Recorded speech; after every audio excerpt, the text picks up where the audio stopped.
যেমন আপনি হাঁটতেছেন, হাঁটতে হাঁটতে একেবারে এই ডিস্ট্রিক্টের আপনার ডিস্ট্রিক্টে আপনি থাকবেন না, ওখানে প্রয়োজন গেছে, প্রয়োজন সেরে চলে আসবেন।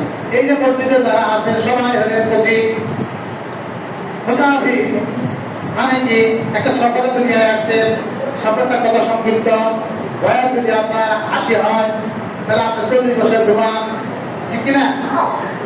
তাহলে থাকে কত 40 বছর, 15 বছর আপনি শৈশব কাল, কিছুই বুঝেন না, 40 থেকে 15 বাদ দেন, থাকে কত? তারপরে আপনি অসুখ বিসুখ থাকেন, তারপরে বিয়া শাদী, সন্তান, ব্যবসা বাণিজ্য, ধন সম্পদ, তার মানে জীবনের কোনো স্থায়িত্ব নাই। অর্থাৎ এমন পথিক আপনি এবং মুসাফির দুনিয়াতে আসলেন আর খালি আস্তে আস্তে মৃত্যুর দিকে ধাবিত হলেন। দেখেন না, একটা চুল পাকা ছিল না, এখন সব চুল পেকে গেছে, বুকের বসন ছিল কালো কুচকুচে, সব পেকে গেছে, মাথার চুল পেকে গেছে।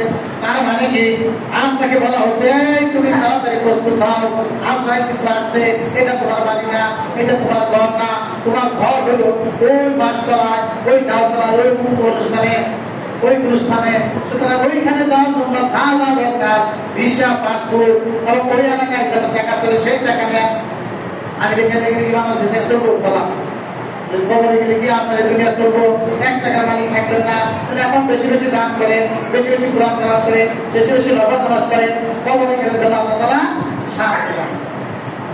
সম্মানিত ভাইরা, তাই টুকরো হাদিস কারিমা আপনাদের খেদমতে আরজ করলাম। আল্লাহ তাআলা আমাদেরকে এগুলো আমল করতে